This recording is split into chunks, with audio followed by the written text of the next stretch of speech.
Mesdames et messieurs, bonsoir. Merci d'avoir choisi RTI1. Voici les grands titres de ce 20h.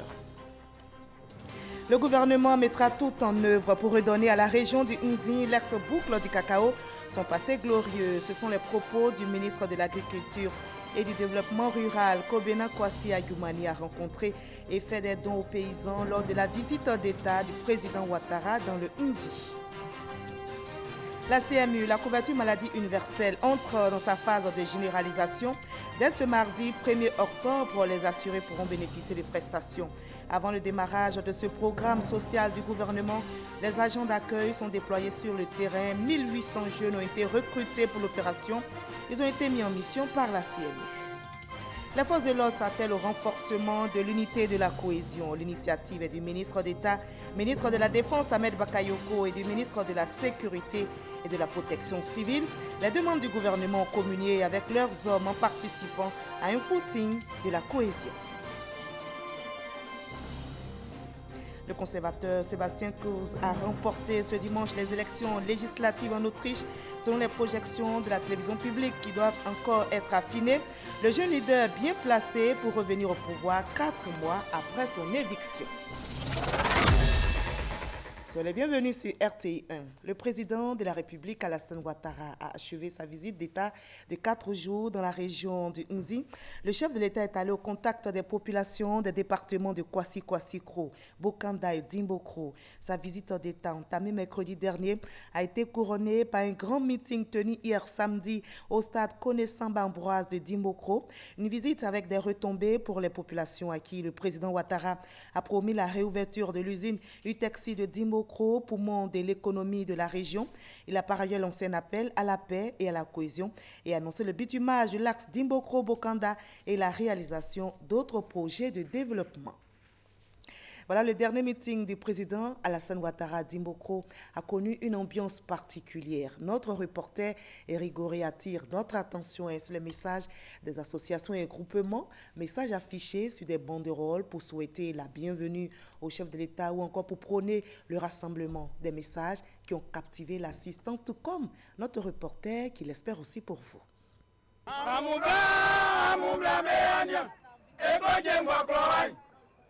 Anei, esa palienyo, abaye osunyale o. Président Lassane, Kengwa Klofwe mewa, me omoni balek. Président Lassane, Kengwa Klofwe mewa, me omoni balek. Blama se seri mabade klo Kengwa Klofwe, lewa magwa se fong. Anei, yalenga ya yae, oti echenjele yo le kabali osunyale. C'est bien l'étape finale de cette tournée du président de la République dans la région d'Unzi, avec l'ambiance, avec la joie des populations. Elles sont heureuses de recevoir leur président. Un président qu'elles ont connu depuis plusieurs années, un président qui leur apporte le développement, un président qui par ses actions mérite l'admiration. Alassane Ouattara est venu, Alassane Ouattara a parlé, Alassane Ouattara a communiqué avec ses populations. Alassane Ouattara pas heureux, les populations sont également heureuses, mais Alassane Ouattara laisse derrière lui le développement.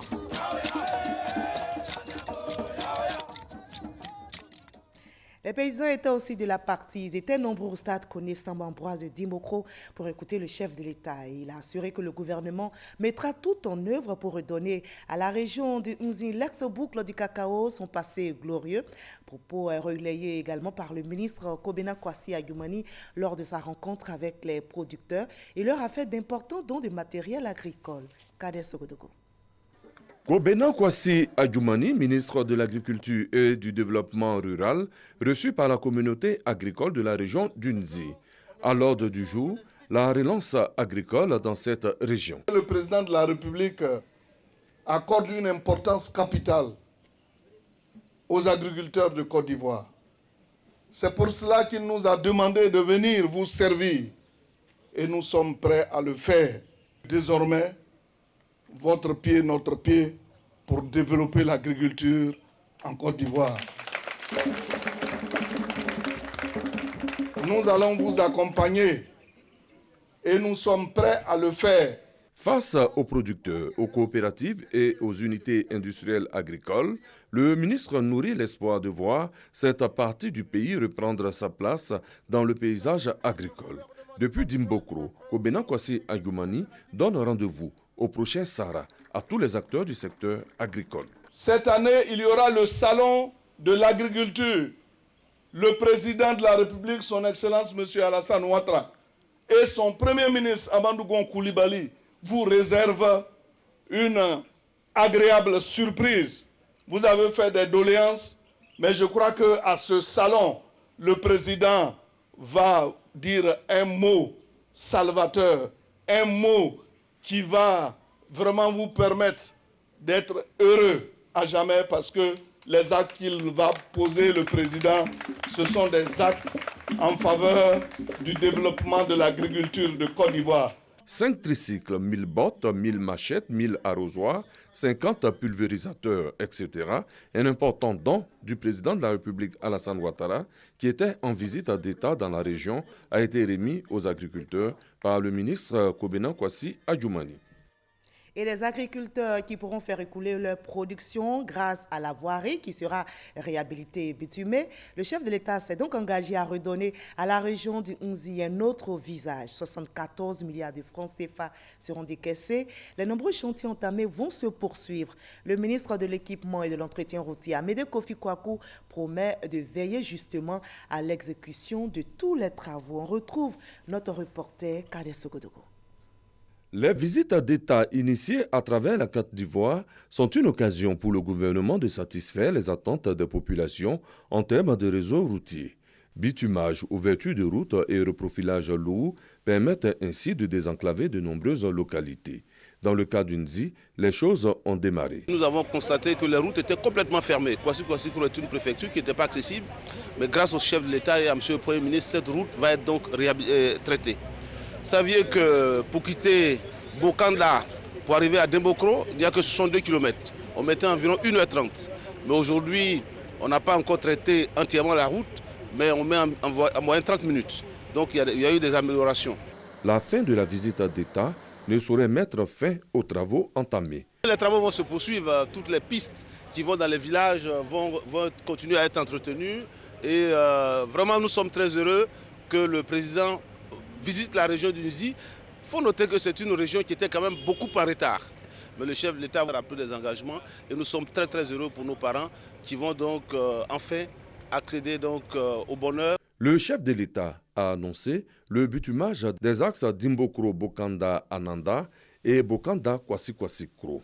Toutes choses qui sont faites pour satisfaire les attentes des populations. Le président a mis en place un fonds d'investissement de 114 milliards. Il y a des axes routiers qui vont être bitumés. L'activité économique va être vraiment accélérée et l'émergence va partir du cœur du Nzi. Au niveau du budget de la région, malgré notre bonne volonté, nous ne pouvons pas faire ce qui est fait en moins d'une semaine dans toute la région. Et donc, en plus de cela, il annonce d'autres réalisations. Et donc, je ne peux qu'être un homme comblé et heureux pour mes parents. Ne dit-on pas que la route précède le développement? De bonnes heures attendent certainement la région du Nzi. Et comme on le voit donc avec l'arrivée du président de la République dans la région du Nzi, les populations attendent de voir leurs attentes comblées. Au nombre de celles-ci, le pont sur le fleuve Nzi qui va relier 2 départements, Mbato, via Temelokro et Agboville. Un vœu cher aux populations, comme nous le rapporte Eugène Atoubi. Sur la même moto, 3 compagnons de route. Ils retournent à Temelokro après avoir ensemble assisté à Dimbokro au meeting du président Alassane Ouattara. Tous ont grand espoir qu'au nombre des projets structurants à venir dont Dimbokro va bénéficier figure le pont sur le fleuve Nzi. Si c'est en cours par rapport à l'autre coin, là on voit c'est 33 km. Ça c'est au moins 20 km. Donc ça fait 10 km de moins. Un pont vraiment, voilà, ça va nous faciliter à envoyer nos produits sur le marché de Dimbokro. Quand les femmes viennent du marché, ils ont une voiture, tu les laisses derrière le Nzi. Maintenant, ils vont prendre les petits-enfants, elles brouettent pour prendre les barils pour venir sur le marché ici. Vraiment, ça ne nous arrange pas, ça nous fatigue beaucoup.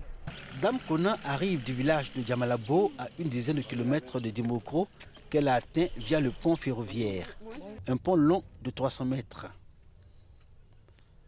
L'ouvrage a été spécialement conçu pour faciliter au train la traversée du fleuve Nzi. Ce pont est chaque jour investi par des milliers de personnes, à pied, à vélo, à moto, le cœur serré à chaque passage du cheval de fer. Ils sont obligés de faire, contre mauvaise fortune, bon cœur. Je vais à Kessemoussou, un village proche de la ville, 2 km. Voilà. On est obligé de passer ici parce qu'ici c'est raccourci. Si on veut faire grand tour, il faut 20 km. Pour une personne qui est malade, souffrant, il faut une voiture personnelle, taxi, pour la porter en ville. 9 000, la somme qu'il doit payer. Nous pourrions à l'État pour qu'il fasse un pont pour les véhicules. Du pont à Fétéasso, 10 km, de la voie de Bongano à Fétéasso, 25 km, pour que je gagne en temps en passant par le pont. De l'autre côté du fleuve, Nzi, qui offre à découvrir tout le mal que continue de lui faire subir l'activité des orpailleurs clandestins, est résumé dans sa couleur ocre l'absence de pêcheurs par crainte des effets nocifs du cyanure et du mercure sur la consommation du poisson qui en sort. Plusieurs villages y sont établis. Fétéassou, Djamalabo, Telebo, Salia, Akesemouessou et Bimolossou. Tous si près de Dimokro par le passage sur le pont ferroviaire, mais long à atteindre parce qu'il faut faire un long détour en voiture pour arriver dans la cité du bonheur partagé. Le plus court chemin, c'est par le pont. Mais malheureusement, depuis l'Antiquité, le véhicule ne peut pas passer. Le président est venu, il a fait des promesses et quand lui il dit, il fait. Avec ce pont, nous allons pouvoir aller très facilement vers nos villages de la commune qui sont autour, au bord du fleuve. Et aussi, ça va permettre de créer une voie entre Dimokro, Tiemelekro, Anmamba, Séchi, Rubino, Aboville et puis ensuite Abidjan. Un pont sur le fleuve Nzi, selon les cadres élus, soutenus par la population, est d'une importance stratégique pour Dimokro et va permettre à la ville d'autres ouvertures pour booster son économie, mais surtout favoriser l'exploitation de cette partie outre fleuve, à tout potentiel touristique à valoriser pour faire de Dimokro une destination touristique, élément de relèvement économique d'une localité à la recherche de sa gloire perdue. La savane avec l'usine, ça me fait plaisir. Pour moi, c'est un lieu touristique pour montrer à mes amis que je suis venu à Dimokro vraiment pour visiter le pont.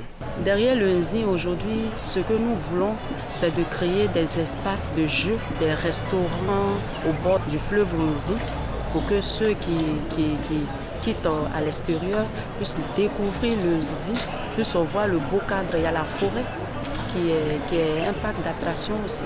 Si le pont pour véhicules sur le fleuve Nzi est objet de toutes les attentes, il constitue aussi un vœu légitime pour la population, vu les signes de fatigue que le passage sur le pont ferroviaire présente aujourd'hui. Pour autant, l'ouvrage reste beauté et fascination de par sa conception et sa structure et peut compter comme élément touristique majeur à inscrire dans un circuit local à Dimokro. Voilà, et le président de la République, Alassane Ouattara, comme il est de tradition, au cours de ses visites d'État, a animé une conférence de presse hier samedi après le meeting final de Dimokro. Nous vous proposerons donc ces échanges avec la presse tout juste après ce journal. Et justement, tous ces chantiers, selon le chef de l'État, sont réalisables dans un climat de paix. Message entendu également par les forces de l'ordre qui s'attellent au renforcement de l'unité entre frères d'armes. L'initiative est du ministre d'État, ministre de la Défense, Ahmed Bakayoko, avec son collègue de la Sécurité, de la Protection et Civile, Vagondo Diomondé. Les deux membres du gouvernement, vous allez le voir, ont communié avec les hommes par le sport. Herman Divé. Raffermir les liens entre les forces de défense et de sécurité, voici tout le sens de cette matinée récréative organisée par les chefs des grands commandements. En première ligne, le ministre d'État, ministre de la Défense, Ahmed Bakayoko, et le ministre de la Sécurité et de la Protection civile, le général Vagondo Diomondé. Une matinée récréative entamée sur la place d'armes du camp Gallieni. Un millier de militaires, gendarmes et policiers accompagnés de corps paramilitaires tous en tenue de sport pour l'occasion. Un moment que la hiérarchie militaire a placé sous le signe de l'unité et de la fraternité d'armes. Chaque fois que nous montrerons à ceux qui sont en face de nous, que nous montrerons une faiblesse ou une faille à ceux qui sont en face de nous, ils en profiteront. Plus jamais ça. Les gars, plus jamais ça. Montrons à la Côte d'Ivoire ce qu'elle attend de nous. Des forces de défense et de sécurité unies, chacun dans son rôle, chacun dans sa spécificité. Monsieur le ministre d'État, je voudrais vous remercier pour votre sens de la patrie et saluer ce matin l'initiative qui traduit à n'en point douter que les forces de défense et de sécurité n'ont jamais perdu de vue le fondement de notre devise nationale, devise qui contient cette notion d'union, union qui fait la force de notre beau pays. Pour le ministre d'État, ministre de la Défense, Ahmed Bakayoko, l'esprit de famille doit demeurer le socle au sein des forces armées de Côte d'Ivoire. Est-ce que vous êtes une famille? Je veux que vous puissiez oublier vite ce qui s'est passé pour vous rassembler. Soyez une famille. Vous voyez, dès qu'on dit qu'il y a des problèmes, les ennemis ne sont pas loin. Votre métier a quelque chose de commun qu'aucun autre métier n'a. Votre métier est dangereux. Il est dangereux. Donc il faut que vous soyez ensemble. Il y a des moments, il peut y avoir des situations. Mais très vite, on se retrouve. C'est pourquoi je veux féliciter le grand commandement. Puis très vite, on fait ce qu'il fallait faire. Ils n'ont pas une tournée où vous parlez, où vous calmez. Et aujourd'hui, nous, les ministres, sommes venus à ce moment de cohésion pour également renforcer ce qu'ils vous ont dit. Il n'y a rien de mieux que l'entente. Celui qui vous dit le contraire, il vous a menti.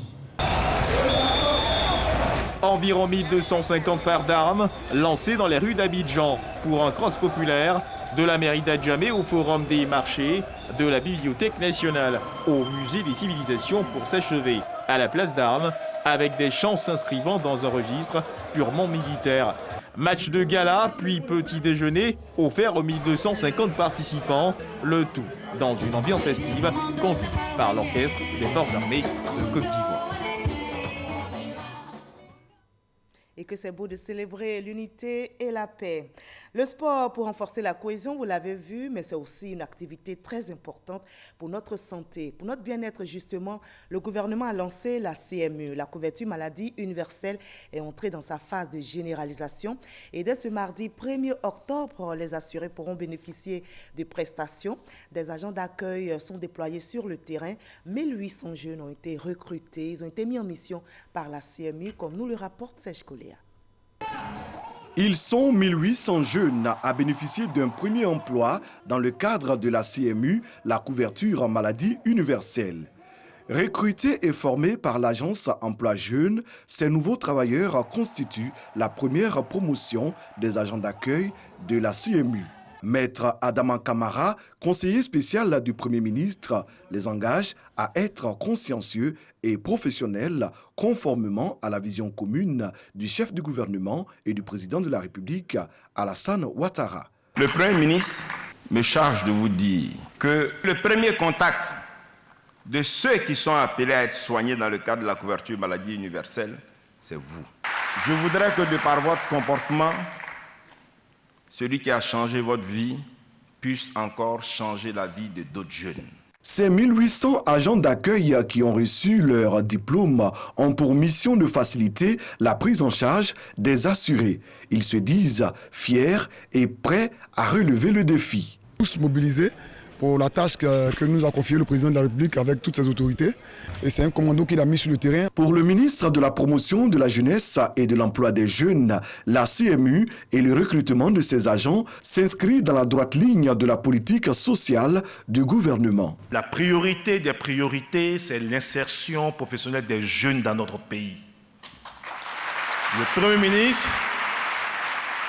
nous a donné des instructions claires et fermes. 1,5 million de jeunes dans notre pays doivent voir leur vie changer d'ici l'année prochaine. Le ministre de la Santé et de l'Hygiène publique note pour sa part que la CMU rentre dans sa phase active avec l'intégration de ses agents d'accueil dans les établissements et services médicaux agréés. Nous sommes ici aujourd'hui par la volonté politique, par la vision de son Excellence Alassane Ouattara, président de la République de Côte d'Ivoire.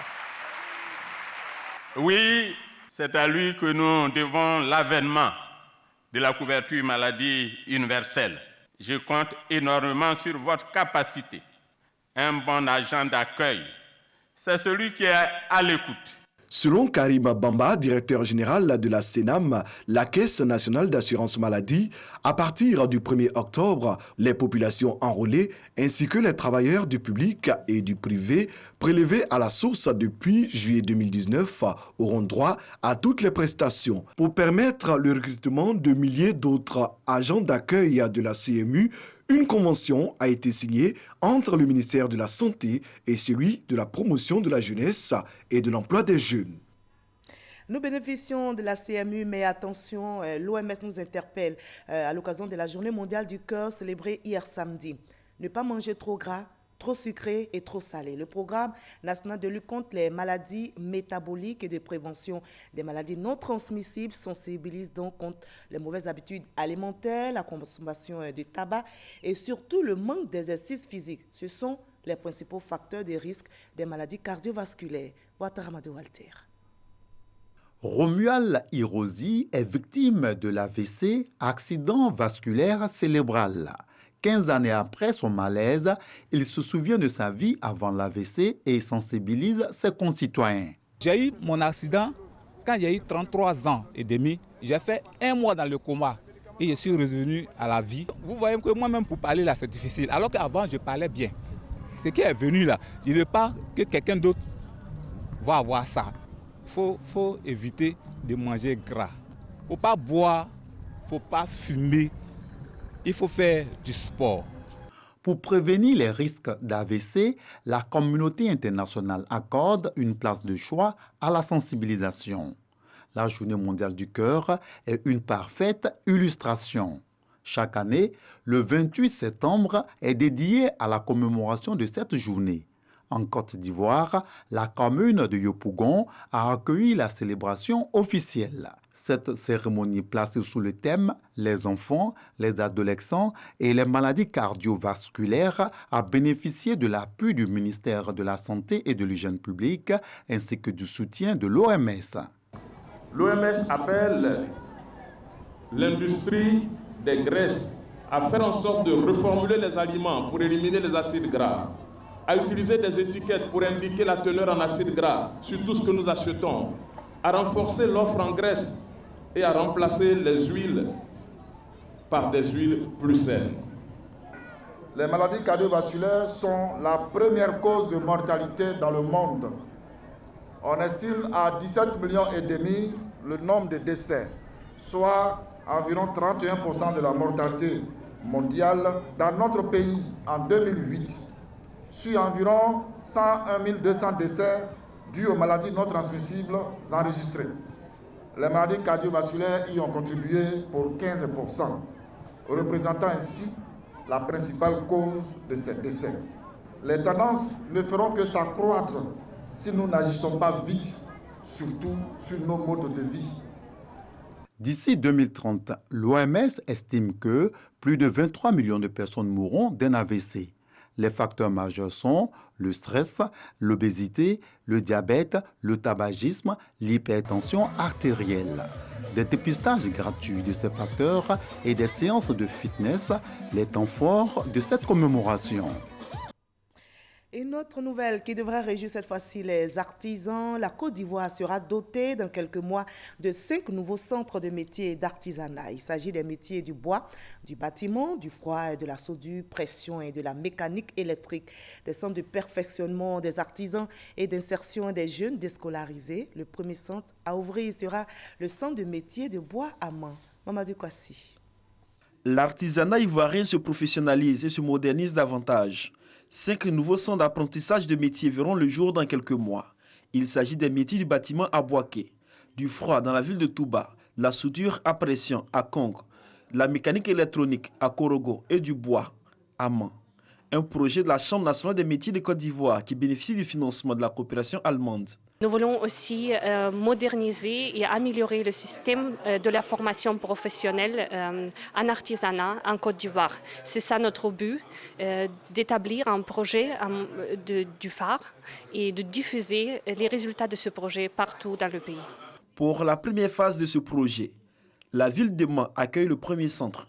Il s'agit du centre de métiers de bois qui va accueillir 1104 apprenants. Mais avant son ouverture, un séminaire se tient à Grand Bassam pour planifier les attentes. Occasion pour le ministre de l'Artisanat, Sidiki Konaté, de rassurer les jeunes Ivoiriens. Le modèle que nous voulons est simple. Nous voulons donc dire qu'il faut maintenant qu'on construise dans 6 régions de Côte d'Ivoire des centres de métiers et d'apprentissage destinés au secteur de l'artisanat. Donc sur le même site, vous avez des jeunes que nous allons recruter. Vous avez des maîtres artisans qui seront là pour former ces jeunes sur du matériel standard international et nous les installons. La rencontre de Grand Bassam réunit les ministères techniques de formation et les différents corps de métiers retenus. D'un coût de 5 milliards de francs CFA, ce projet va toucher 4200 jeunes Ivoiriens sur une période de 3 ans. Et voilà une bonne nouvelle donc pour les artisans de Côte d'Ivoire qui aimeraient connaître, tout comme tous les téléspectateurs de RTI 1, la météo du jour pour mieux planifier leurs activités. Alors, comment connaître la météo? Quelles sont les saisons de pluie? Vous avez dû suivre le sujet dans le magazine du dimanche présenté par Hamza Diaby. Il a reçu le directeur de la météorologie nationale, Daouda Konaté, et leur entretien a porté sur la saison des pluies actuelles et sur les prévisions. Notez que la saison des pluies se poursuit donc. Alors, vigilance à tous les usagers ainsi qu'à vous. Intéressons-nous à cette autre actualité, c'est à l'étranger. Nous allons le voir dans le 7 sur 7. Qu'est-ce qui a marqué l'actualité internationale cette semaine? Le tour du monde en 7 jours, c'est avec Ahmed Traoré et Herman Djifi.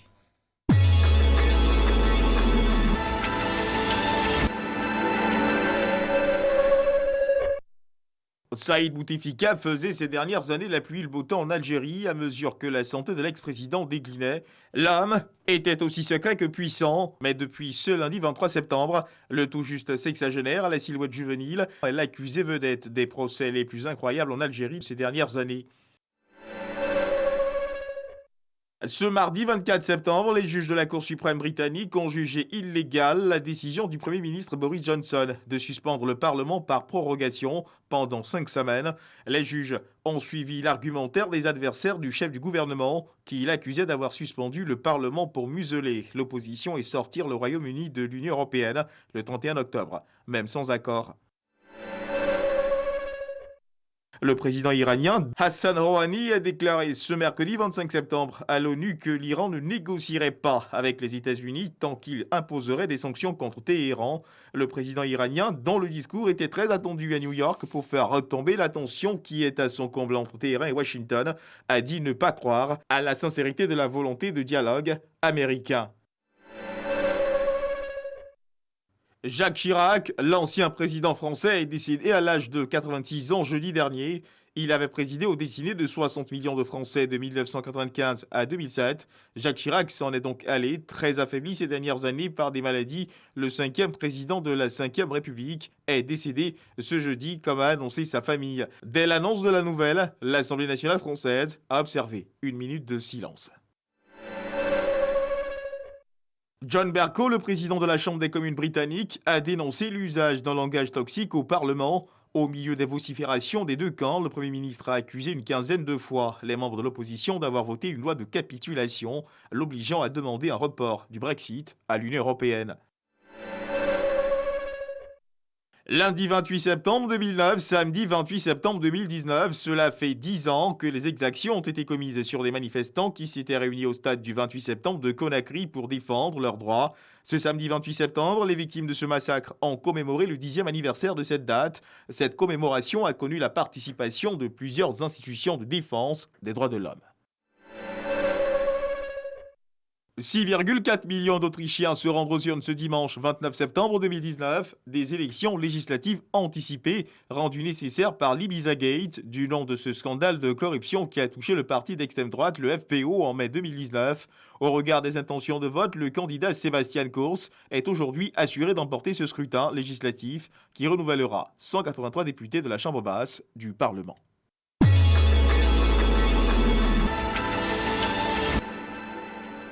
Voilà, et ainsi va le monde. Ajouter pour l'actualité sportive que la finale des 100 mètres du championnat du monde à Doha au Qatar vient de se dérouler. La sprinteuse ivoirienne Marie-Josée Talou a terminé 3e à cette compétition et donc elle obtient la médaille de bronze. Bravo donc à Marie-Josée Talou.